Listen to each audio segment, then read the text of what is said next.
reconvene the meeting of the Workplace Safety Committee. We've got one item that we were, had asked let me say this, that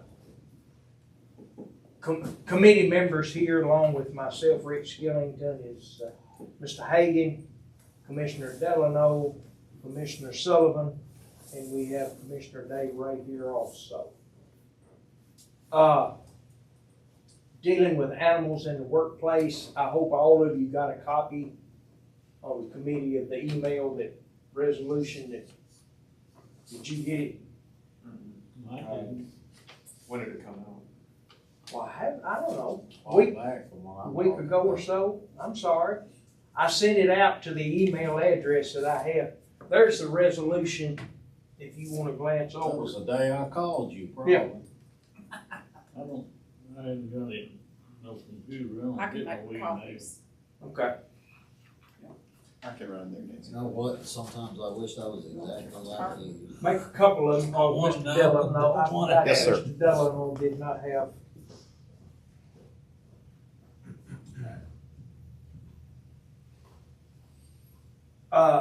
Mr. Durham, would you like to expound on?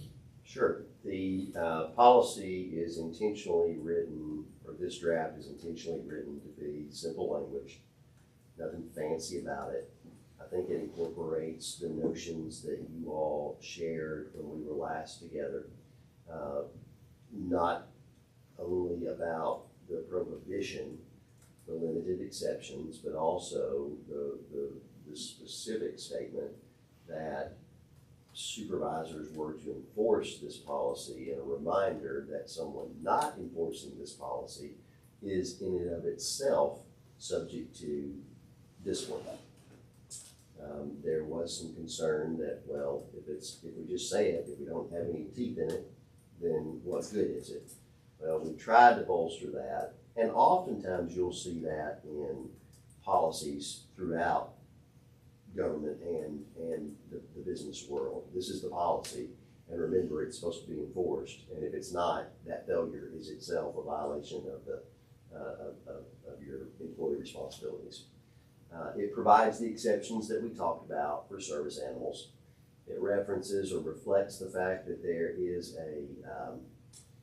that there could be a limited or hopefully not very often used exception that would require the normal ADA reasonable accommodation conversation that directors or supervisors are supposed to be having on a regular basis for people that need that reasonable accommodation, whatever that may be. And then otherwise it says, hey, it doesn't apply to canines with the sheriff's department, and it doesn't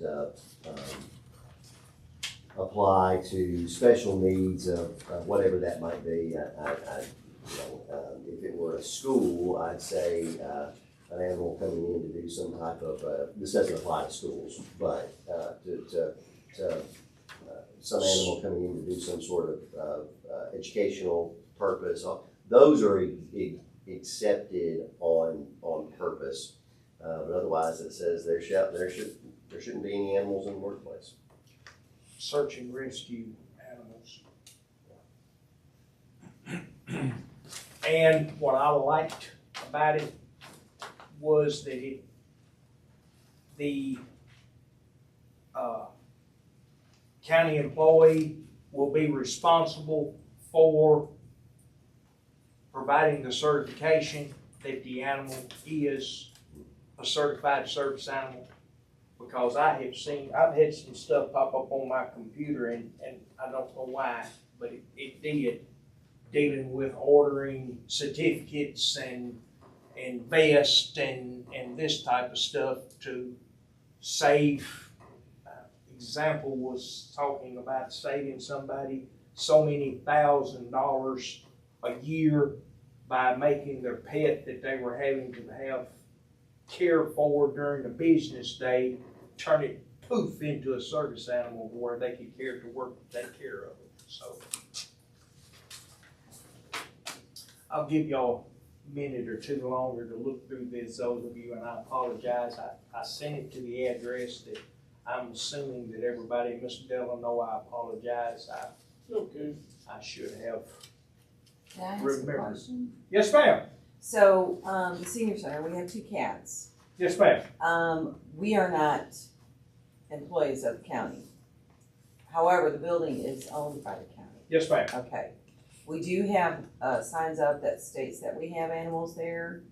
Would we have to become certified, or would somebody that works there have to become, Cats cannot be a service animal.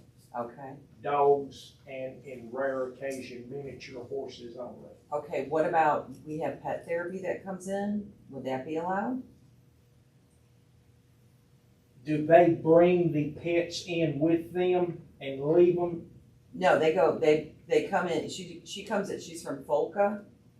She comes in twice a month and brings an animal that she's trying to get adopted out. And, That is not a county employee having an animal. okay, that's my question. Yeah. So the other thing about the senior center, so cats cannot be service animals? No. Okay, I did not know that.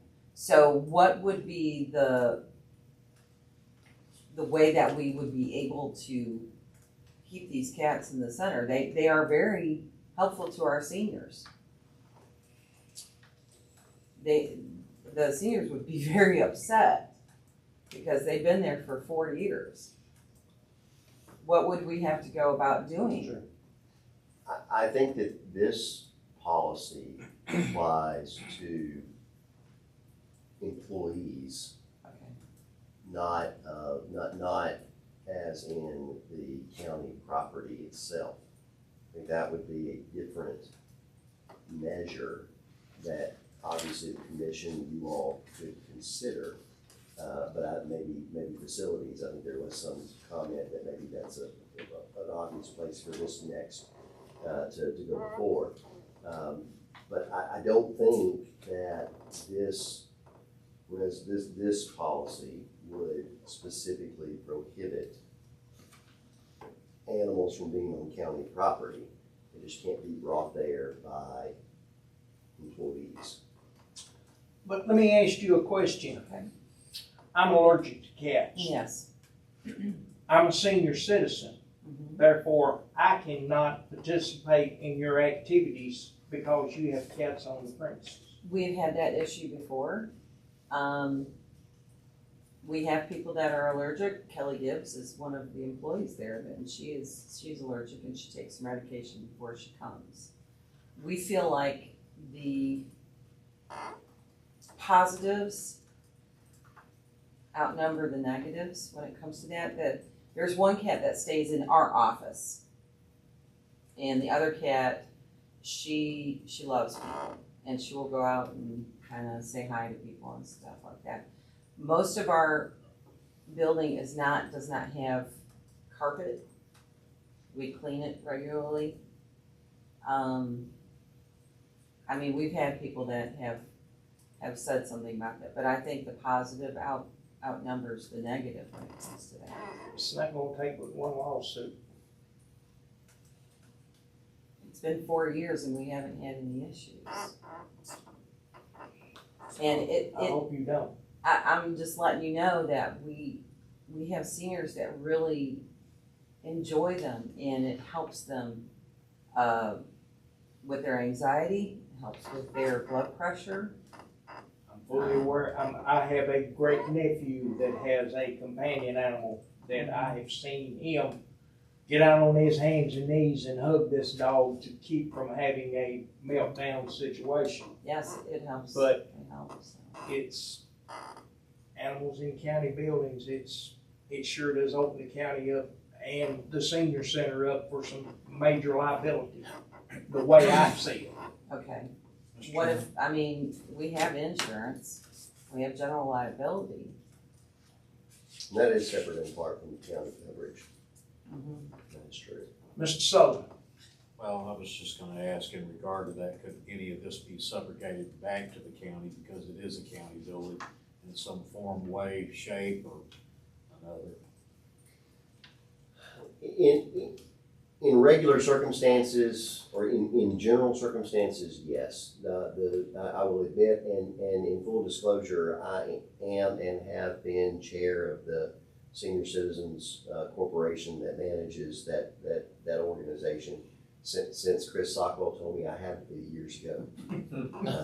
Which meant he was getting ready to leave and wanted me to take it. He didn't want to do it anymore. But it's a unique situation because while it is technically deeded to the county, it was purchased through a federal grant that dictated and required the deed to say that it forever must be used as a senior citizen center unless and until the organization there chooses to give it up. So it's a, yes, technically the first name on the deed is the county. It would be more difficult for a person, let's just say if a person were walking in there and somebody had spilled lunch and it had not been timely cleaned up and they stepped in it and fell. Yes, the county would be named as a co-defendant along with the nonprofit organization that operates there, no doubt about it. It would be easier for the county in that situation to get out of it because of the disconnection that just appears because of that federal grant. But yes, if there's a lawsuit, the county will be named. I can't really fathom a situation where they wouldn't be because typically you're going to shoot at everybody you possibly can, right? And that's just like in a car wreck. If you're driving your friend's car and you cause an accident, you're going to get sued, but your friend's going to get sued too for loaning you the car. Same kind of principle. All right, okay. Well, thank you, Chair. Any other discussion on the resolution? Do I hear a motion that this committee approves the resolution that Mr. Durham has drafted for us and pass it on to the Human Resource Committee? Motion. So, Commissioner Hagan moved, Commissioner Sullivan seconded. Any other discussion? If not, all those in favor, please signify by saying aye. Aye. Opposed, like sign. Motion passes unanimously. Is there any other items of business that needs to come in front of this Workplace Safety Committee at this time? Do I hear a motion that we adjourn? So moved. Mr. Delano moved. Is there a second? Commissioner Sullivan second. All those in favor signify by saying aye. Aye. Aye. Meeting is adjourned. I was actually pointed